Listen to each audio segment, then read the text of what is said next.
seperti yang saya sampaikan minggu yang lalu, saya akan mengajak kita untuk melihat detail dari Injil Markus yang sebelumnya kita lewatkan. Nah, kalau minggu lalu kita belajar dari Markus pasal yang pertama, maka hari ini saya mengajak kita semua untuk melihat Markus pasal yang kedua. Ini adalah satu perikop yang sebetulnya cukup terkenal dan penafsirannya yang pernah saya dengar dalam khotbah-khotbah yang disampaikan oleh berbagai hamba Tuhan bisa macam-macam, ya, beragam penafsiran. Menurut saya sih tidak ada, sejauh yang saya pernah dengar, tidak ada mana yang salah dan mana yang benar. Mari kita buka Injil Markus pasal yang kedua. Kita berdoa dulu dah sebelumnya ya. Kita berdoa dulu. Bapa di surga, kami datang ke hadapan-Mu pada sore hari ini. Kami mengucap syukur boleh beribadah bersama-sama sebagai keluarga House for All Nation di Calgary, Tuhan. Bapa, kami ingin mengatakan kepadamu sore hari ini bahwa kami butuh Engkau, Tuhan. Kami butuh Engkau untuk bisa mengerti firman-Mu. Kami butuh Engkau untuk bisa hidup menuruti firman-Mu. Tuhan, karena itu kami minta supaya Roh-Mu yang kudus boleh menyentuh hati kami, boleh melembutkan hati kami, boleh memberikan kami kerendahan hati untuk boleh menerima firman-Mu dan mentaati firman-Mu. Berkati teman-teman yang tidak bisa beribadah dengan kami, Vero yang mungkin dalam perjalanan, teman-teman yang lain, Tuhan, Engkau lindungi, Engkau sertai, Engkau jagai, be with them, dengan mereka, Tuhan, bersama dengan mereka. Kami minta supaya kalau ada yang sakit, Tuhan jamah, Tuhan sembuhkan. Kalau ada yang bergumul dan menghadapi masalah, Tuhan juga bantu, diberi kekuatan dan diberi solusi. Terima kasih Tuhan Yesus. Terima kasih, kami bersyukur untuk banyak hal, banyak kebaikan Tuhan dalam hidup kami. In Jesus' name. Amin. Saudara, mari kita lihat Injil Markus pasal yang kedua, ayat yang ke-18 sampai ayat yang ke-22. Ya, Injil Markus pasal yang kedua ayat 18 sampai ayat ke-22. Alkitab kita memberi judul hal berpuasa. Ya, saya akan bacakan. Pada suatu kali ketika murid-murid Yohanes dan orang-orang Farisi sedang berpuasa, perhatikan yang berpuasa murid Yohanes dan orang Farisi, datanglah orang-orang dan mengatakan kepada Yesus, mengapa murid-murid Yohanes dan murid-murid orang Farisi berpuasa, tetapi murid-muridmu tidak berpuasa? Jawab Yesus kepada mereka, dapatkah sahabat-sahabat mempelai laki-laki berpuasa, sedang mempelai itu bersama mereka? Selama mempelai itu bersama mereka, mereka tidak dapat berpuasa. Tetapi waktunya akan datang, mempelai itu diambil dari mereka, dan pada waktu itulah mereka akan berpuasa. Tidak seorang pun menambalkan secarik kain yang belum susut pada baju yang tua. Karena jika demikian, kain penambal itu akan mencapitnya. Yang baru mencapit yang tua, lalu makin besarlah koyaknya. Demikianlah juga tidak seorang pun mengisikan anggur yang baru ke dalam kantong kulit yang tua, karena jika demikian anggur itu akan mengoyakkan kantong itu, sehingga anggur itu dan kantongnya dua-duanya terbuang. Tetapi anggur yang baru hendaknya disimpan dalam kantong yang baru pula. Ya, saudara, itulah pembacaan firman kita. Saya ingin mengatakan saja, ingin sharing saja bahwa salah satu bentuk interpretasi, salah satu bentuk penafsiran dari firman semacam ini sering digunakan misalnya oleh gereja-gereja yang kontemporer atau gereja-gereja yang karismatik, ya. Kadang-kadang mereka mengatakan bahwa gereja-gereja yang non-karismatik, gereja-gereja yang tradisional itu seperti kantong anggur yang lama atau seperti kain yang lama, begitu ya, kain yang lama. Dan gerakan yang baru dianggap sebagai anggur yang baru. Dan anggur yang baru supaya dia tidak terbuang dengan sia-sia harus ditaruh dalam kantong anggur yang baru. Artinya apa? Pendetanya akan bilang, kamu harus berubah, kamu harus menjadi kantong anggur yang baru supaya anggur yang baru dicurahkan tidak sia-sia, tetapi become fruitful. Itu salah satu penafsiran yang barangkali kalau Bapak Ibu pernah beribadah di gereja-gereja kontemporer yang baru, yang karismatik, akan mengatakan seperti itu. Ya, kira-kira ini gerakan baru, roh Tuhan dicurahkan, dan kalau kantong anggurnya masih lama, dia akan sobek dan kemudian akan semuanya terbuang dengan sia-sia. Itu salah satu penafsiran yang common. Tapi saya tidak melihat dari situ. Saya akan melihat dari sisi yang lain. Nah, sebelum saya hari ini ada 3 poin, ya seperti biasa 3 poin ya. Tapi sebelum itu saya ingin mengatakan dulu sebelum masuk ke poin pertama, kedua, dan ketiga. Yang pertama, meskipun LAI, Lembaga Alkitab Indonesia, memberi judul perikop ini hal berpuasa, saya ingin mengatakan bahwa pesan yang dibawakan Tuhan Yesus di dalam perikop ini bukan tentang berpuasa.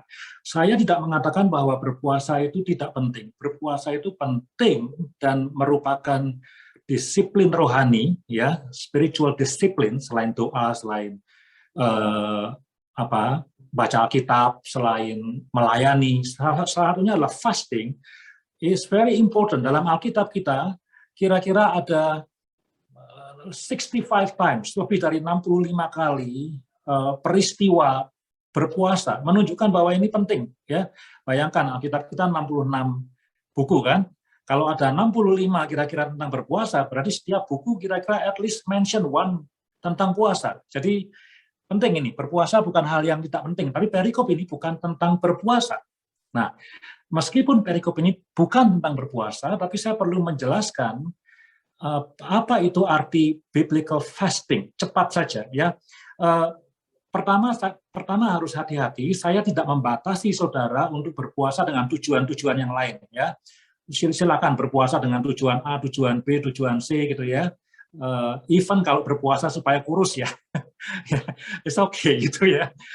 Meskipun itu barangkali bukan biblical, mungkin biblical juga untuk menjaga fitness dan segala macam gitu ya, kan kesehatan juga harus diperhatikan. Tetapi saudara, berpuasa itu klasiknya ya, basicnya itu adalah abstain itu meninggalkan. Yang paling basic itu makanan, karena makanan itu sesuatu kebutuhan yang pokok dan yang paling pokok. Ya, pakaian masih nggak sepokok makanan, rumah masih nggak sepokok makanan. Makanan itu yang pokok dan yang paling pokok yang dibutuhkan manusia setiap hari, gitu ya. Kalau kita berhasil meninggalkan itu kebutuhan jasmani itu makanan, maka diharapkan ini biblical fasting, diharapkan kita akan semakin mendekat kepada Tuhan.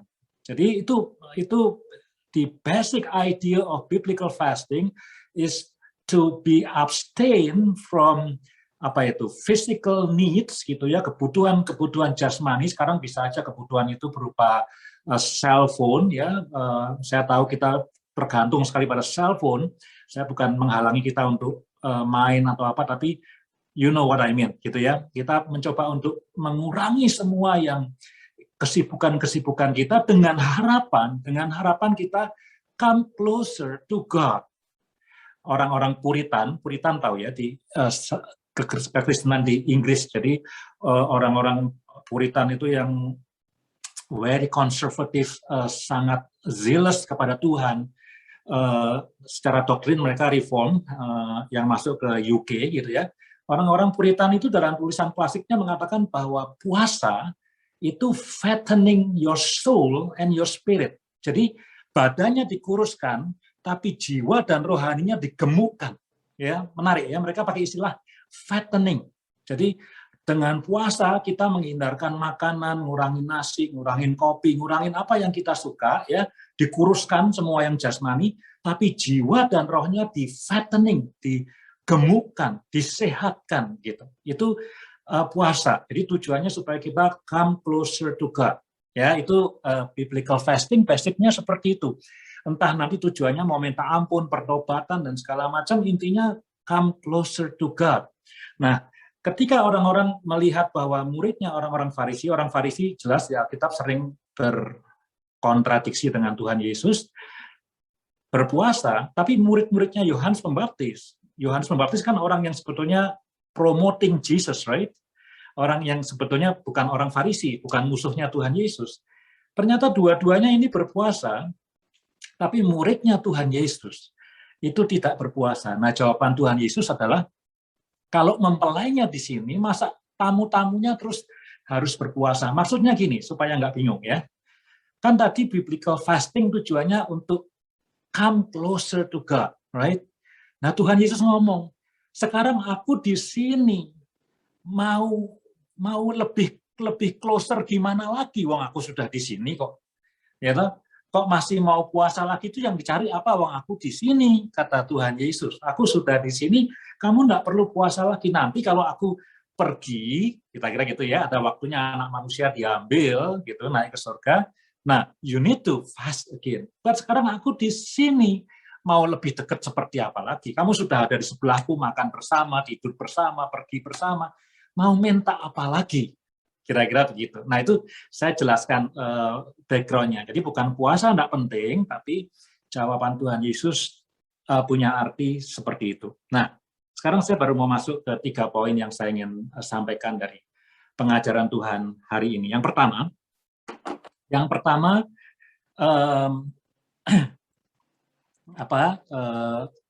pandangan kita atau pengertian kita atau pemahaman kita tentang Yesus itu sangat menentukan hidup kita. Bagaimana kita melihat Yesus, bagaimana kita mempercayai Tuhan Yesus, itu sangat membedakan hasil dari hidup kita. Orang Farisi, dia tahu biblical fasting, meninggalkan semua jasmania untuk come closer to God. Ya, bahwa nanti mereka melakukannya hanya sebagai ritualistik atau legalistik, itu cerita lain. Anggaplah mereka melakukannya dengan benar, tapi ada sesuatu kesalahan yang besar dalam otak orang Farisi. What is that? Dia tidak tahu bahwa Yesus itu adalah Tuhan. Kalau mereka tahu Yesus itu Tuhan, ada di sini, ya mereka tidak puasa lagi. Mau lebih dekat seperti apa lagi? Wong Tuhannya di depan mata kok. Mau ngapain lagi? Mau dipeluk, ayo dipeluk. Mau digandeng, ayo digandeng. Mau dengarkan firman-Nya tiap hari bisa. Mau disembuhkan bisa. Tapi orang Farisi tidak melihat Tuhan Yesus sebagai Tuhan. Sehingga mereka berpuasa. Ya, mereka berpuasa sehingga karena enggak tahu bahwa Yesus adalah Tuhan, ya. Muridnya Yohanes beda lagi, ya. Di zaman Perjanjian Baru orang punya murid itu normal. Sebetulnya orang Farisi juga banyak rabainya, banyak guru-gurunya. Tiap-tiap guru punya murid itu biasa. Jadi Tuhan Yesus punya murid 12, itu bukan hal yang aneh. Jadi di sana banyak guru-guru, filsuf-filsuf juga punya murid-murid sekelompok gitu ya. Mereka mendidik secara spiritual dan itu is very common. It's sangat lumrah sekali. Murid-murid Yohanes, ya, murid-murid Yohanes tentu awalnya adalah juga orang Yahudi, ya, yang mengikuti tradisi gitu. Apakah kemudian murid-murid Yohanes itu seperti orang Farisi yang tidak mengakui Yesus itu adalah Tuhan? Oh, bukan. Wong Yohanes saja bilang, aku membuka tali kasutnya aja nggak pantas kok. Jadi Yohanes itu tahu bahwa Yesus itu seseorang yang atau sosok yang lebih tinggi daripada dia.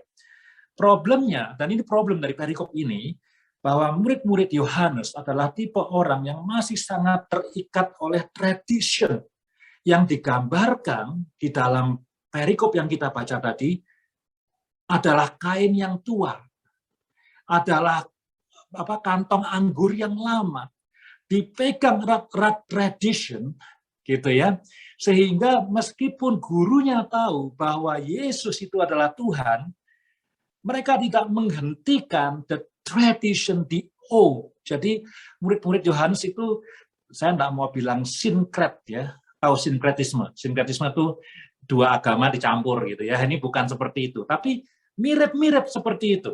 Jadi the tradition is so strong, ya, kain lamanya masih dipakai, kemudian kantong anggur yang lama dipakai, padahal anggur yang baru sudah dicurahkan. Itu murid Yohanes, ya. Jadi saudara, yang pertama kita bisa pelajari bahwa pandangan kita mengenai Tuhan Yesus itu is very crucial. Kalau kita melihat Tuhan Yesus, saya catat nih di dalam catatan saya, melihat Tuhan Yesus sebagai healer atau orang yang bisa menyembuhkan, maka kita akan mengharapkan dia untuk selalu menyembuhkan penyakit. Kalau kita melihat Yesus sebagai teacher, maka kita akan mengharapkan Yesus itu akan mengajarkan hal-hal yang hebat. Kalau kita melihat Yesus sebagai Savior, dia juru selamat, maka dia mati di kayu salib, dia menyelamatkan dosaku. Kalau kita melihat dia sebagai Shepherd, seperti devotion kita yang hari-hari ini, kita berharap kita akan digembalakan, menikmati kenyamanan dalam bimbingan Tuhan. Kalau kita melihat dia sebagai miracle worker, kita mengharapkan dia bikin miracle dan miracle dan miracle. Tapi kalau kita melihat dia sebagai God, sebagai Lord, Tuhan kita, kita akan hidup mentaati dia. Nah, saya tidak akan mengatakan, oh Yesus bukan healer, bukan miracle worker, bukan teacher, bukan is all, gitu ya. Tapi kita perlu melihat dia secara utuh. Ya, kita tidak mengkotak-kotakkan Yesus sebagai A, B, C, dan D, tapi the whole of Jesus. The whole of Jesus. Dia adalah Tuhan, dan dalam ketuhanannya itu dia bisa berbuat segala macam. Beyond our expectation. Saya mau sharing. Kemarin, setelah saya ketemu dengan dosen saya ketemu di Langley. Saya sekolah di Langley, di Trinity Western.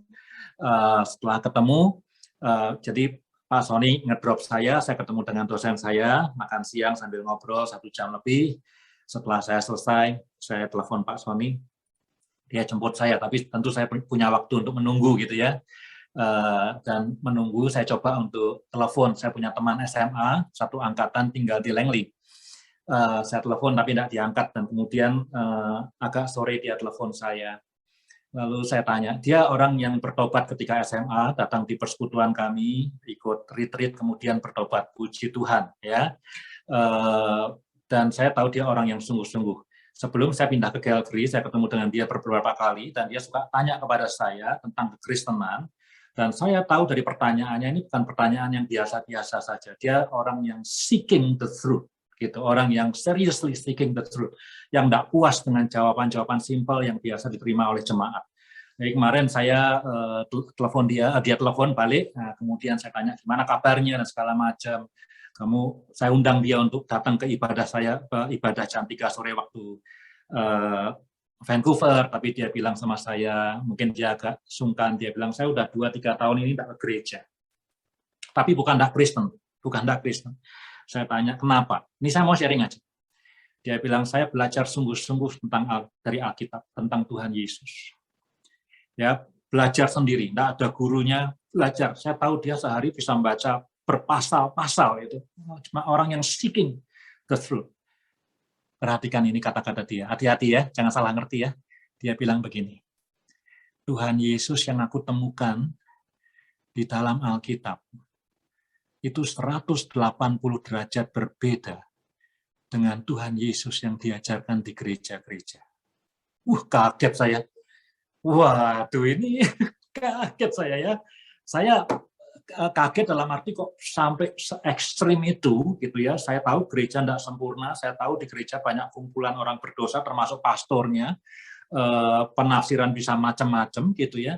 Tapi untuk sampai kesimpulan sampai seperti itu, dia bilang bukan 30, bukan 40 derajat, tapi 180 derajat.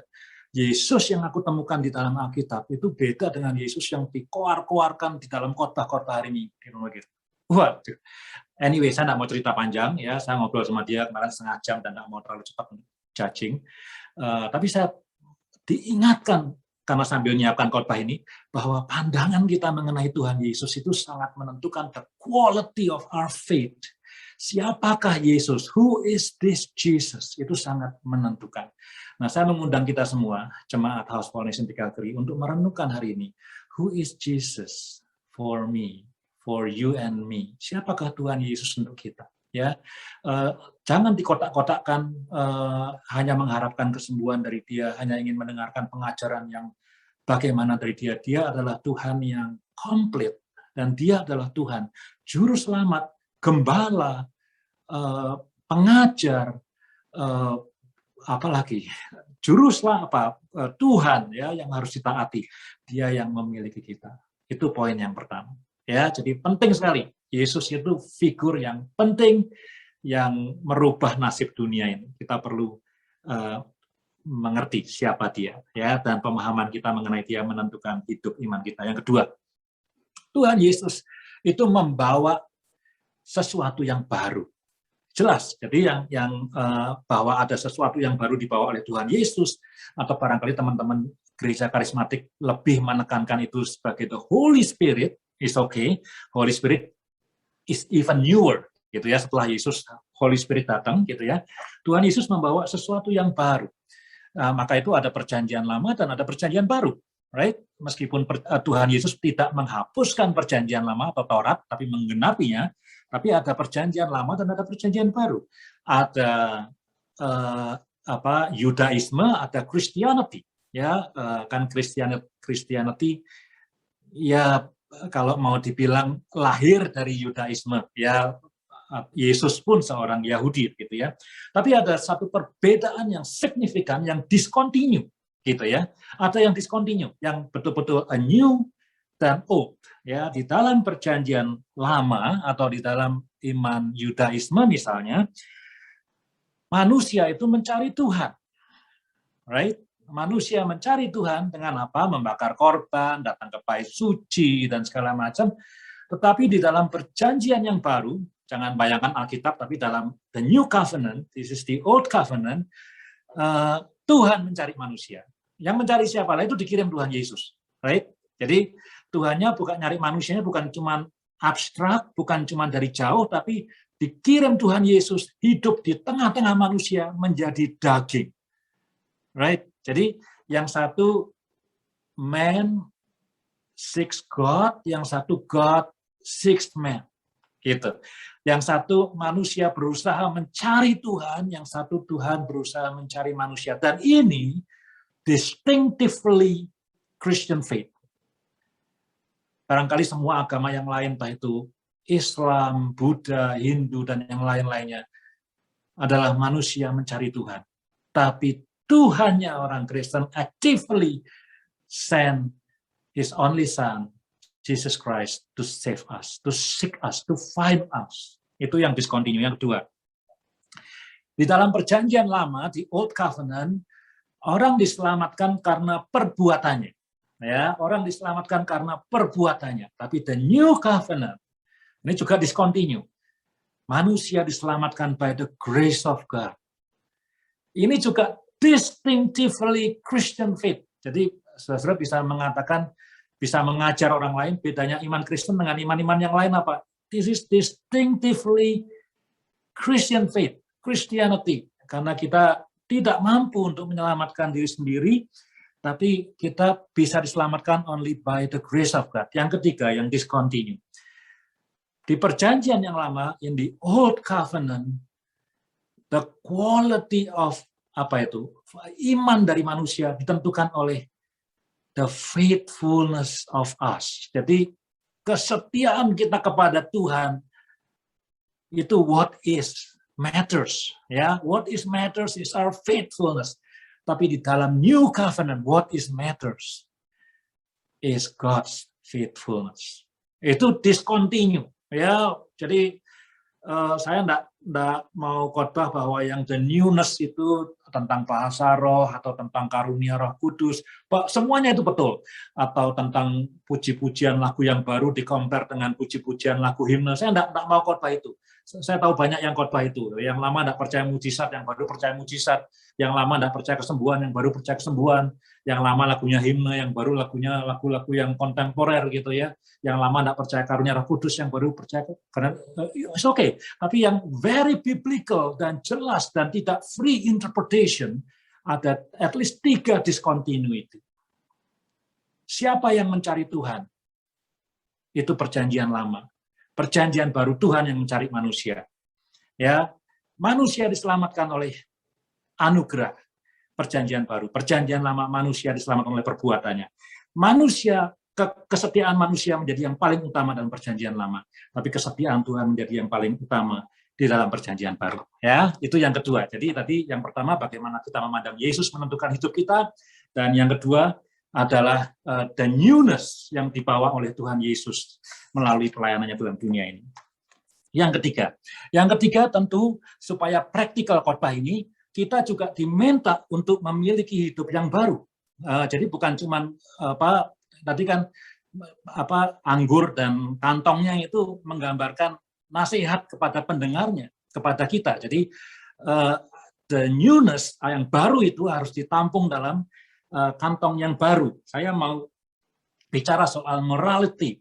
Di dalam 2 Korintus 5 ayat 17 dikatakan, kamu adalah ciptaan yang baru, yang lama sudah berlalu, yang baru sudah datang. Ya, jadi kamu adalah ciptaan baru. Jadi Tuhan itu bukan tukang tambal sulam, tapi dia recreating, dia second creation. First creation itu waktu Tuhan menciptakan langit dan bumi, tapi the second creation itu happen on the cross, melalui tubuh dan darahnya.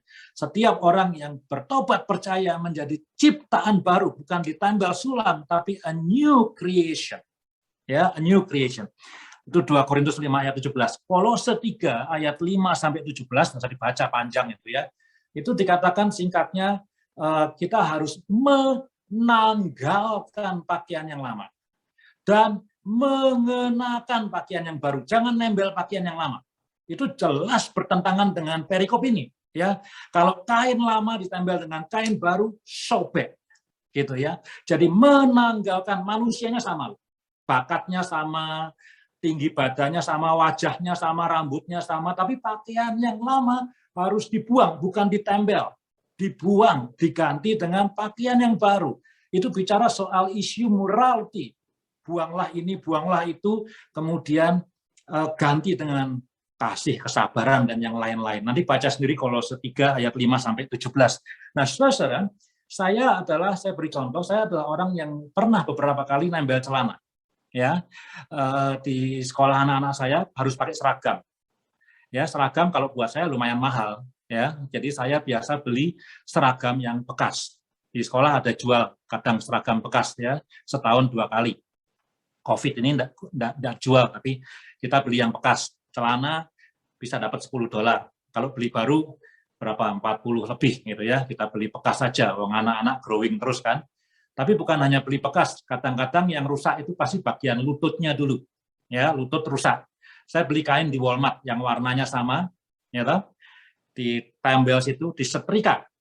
Ya toh, disetrika. Kemudian tertutup. Anak-anak saya enggak terlalu malu, saya sebagai orang tua juga enggak malu. Mereka ke sekolah ada tempelan di lututnya. Itu common, berapa kali terjadi ya dengan anak-anak saya laki-laki. Setelah beberapa saat dipakai dan kemudian dicuci, apa yang terjadi? Tempelan yang di luar tadi mulai melengkung, ya. Yang pernah gitu itu melengkung. Mungkin saya kurang pintar nyetrikanya, tapi saya berapa kali terjadi setelah dicuci berapa kali gitu melengkung, lama-lama lepas. Ya, lama-lama lepas. Pertama melengkung sedikit, sudut-sudutnya melengkung, lama-lama lepas. Nah, itu kain yang baru dengan kain yang lama ya seperti itu, ya. Nah, Tuhan Yesus enggak tambal sulam seperti itu, ya. Tapi dia membuang celana yang lama, diganti celana yang baru. Beda dengan hari ini ya. Keiko juga punya tuh celana yang bolong-bolong tuh, di lututnya bolong, di mananya bolong. Kalau itu bukan karena aktivitas main di playground itu ya, emang itu belinya udah bolong gitu ya. Kemarin saya mengunjungi salah satu leaders di gereja kita ya, elders ya, Pak Edi kalau kenal. Dia lagi ngecat rumah, wah pakai celana jeans yang lututnya bolong. Saya bilang, wah Pak, gaya ini. Oh bukan, ini bolong karena memang celana kerja yang udah bolong buat ngecat-ngecat supaya kotor nggak apa-apa gitu ya. Nah, saudara, itu contoh ya, saya familiar sekali. Nah, saudara, saya pernah mendengar khotbah yang menarik dari ayat ini, saya mau sharingkan karena khotbahnya tuh bagus, ilustrasinya bagus. Pengkhotbahnya itu menceritakan banyak orang tidak mau menjadi anak-anak Tuhan, tidak mau percaya kepada Tuhan Yesus karena katanya di dalam hidup lama itu hidupnya nyaman. Ya kan, hidup dalam dosa nyaman kan, happy, tidak ada larangan. Dan mereka takut kalau nanti jadi Kristen, hidupnya menjadi tidak nyaman lagi. Lalu si pendeta itu bilang salah itu. Ya, lalu dia berikan ilustrasi ini ya. Ini ilustrasinya memang bisa dibantah gitu ya. Saya juga bisa marah. Tapi menarik. Dia bilang begini. Hidup lama itu seperti kopi Starbucks. Bagi saudara-saudara yang suka kopi Starbucks atau yang suka kopi, ya Starbucks termasuk kopi yang enak, ya. Yang suka kopi loh ya. Kalau nggak suka kopi ya gantilah minuman yang lain. Kopi itu enak, ya. Perumpamannya kopi jangan diganti dengan yang lain ya. Kopi enak, ya. Itu diumpamakan sebagai hidup lama, kopi Starbucks, ya. Orange juice, ya kan ada tuh merek Tropicana apa gitu ya di superstore ya, itu juga enak, ya toh? Itu anggaplah itu hidup baru, orange juice itu hidup baru Tropicana. Pendetanya ini memperlihatkan dia minum kopi, wah diseduh enak, terus dia minum apa jus jeruk, waduh enak di tengah-tengah kepanasan gitu minum es jeruk Tropicana itu kan enak sekali ya. Tapi dia bilang ini akan menjadi tidak enak when you mixed it. Jus jeruk dimasukin di kopi, tidak enak.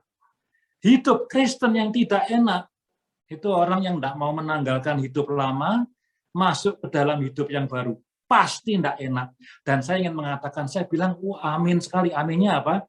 Ternyata banyak kesulitan-kesulitan, kesusahan-kesusahan, kekhawatiran-kekhawatiran dalam hidup kita itu terjadi karena apa? Karena kita is not willing enough untuk let them go yang lama-lama. Kita carrying the sin, kita carrying beban yang lama, kemudian kita juga pengen jadi Kristen. Jadi kopi dicampur sama jus jeruk, rasanya enggak karuan, ya. Tapi kalau martini dicampur sama jus jeruk enak, ya. Lain tuh ceritanya ya. Jadi jangan diganti minumannya ya, minumannya harus kopi sama jus jeruk. Jadi ya, hidup lama memang enak kayak kopi. Hidup baru juga enak kayak jus jeruk. Tapi kalau beban dan dosa yang lama dibawa ke dalam yang baru dicampur, enggak enak hidupnya. Dan kebanyakan hidup yang tidak enak yang dialami oleh orang Kristen terjadi karena unwillingness untuk meninggalkan yang lama. Saya diberkati dengan ilustrasi itu ketika mempersiapkan khotbah ini. Jadi sekali lagi saudara ya, khotbah hari ini mengajarkan bahwa pandangan kita mengenai Yesus Kristus, siapakah dia, sangat menentukan kualitas iman kita. Maka itu tema Injil Markus, Who is this Jesus? Itu amazingly critically important untuk perjalanan iman kita. Ya, yang kedua saya ingin mengatakan bahwa Yesus itu membawa the newness, baru, sesuatu yang baru, beda dari Old Covenant dan New Covenant. Tuhan yang mencari manusia melalui Yesus Kristus. Kita diselamatkan oleh anugerah, bukan oleh perbuatan baik kita. Dan yang menentukan hidup kita bukan our faithfulness, tetapi God's faithfulness. Everything is by the grace of God. Dan yang ketiga, Tuhan ingin supaya kita hidup di dalam sesuatu yang baru. Kita menjadi kantong anggur yang baru. Kita mengenakan celana yang baru, bukan celana lama yang ditempel-tempel. Hidup kita tidak akan happy. Taste-nya tidak akan bagus. Coba bayangkan nanti setelah ibadah ini, minumlah kopi dengan jus jeruk. Pasti nggak enak. Oke, itu firman Tuhan untuk hari ini. Saya berharap kita semua diberkati dan bisa bertumbuh. Doakan saya sebentar lagi pindah ke ruangan sebelah untuk menyampaikan firman Tuhan. Ya, kita berdoa ya. Saya tutup ibadahnya, tapi jangan lari sebelum setelah ini ngobrol-ngobrol sama Ali, sama Esther, sama Ciin semuanya. Kalau ada pertanyaan soal piknik minggu depan jam berapa dan segala macam, make sure kita semua tahu informasinya. Oke? Yuk kita berdoa.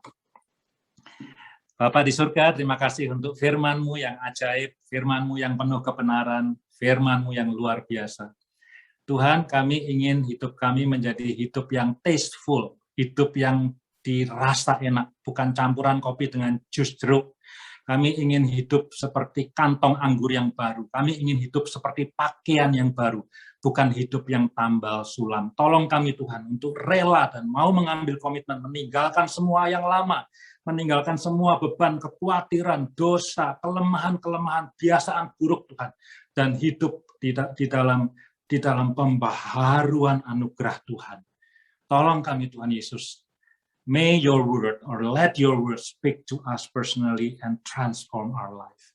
Terima kasih Tuhan Yesus, sekali lagi berkati jemaat-Mu House for Nation di Calgary. Dengan kemurahan, dengan kasih-Mu, dengan penyertaan dan kehadiran. Terima kasih Tuhan Yesus. Kiranya berkat dan damai sejahtera dari Allah Bapa dan cinta kasih di dalam Kristus Yesus, serta persekutuan di dalam Roh Kudus menyertai hidup kita dari sekarang ini sampai Tuhan datang kembali. Amin. Amin. Amin. Haleluya.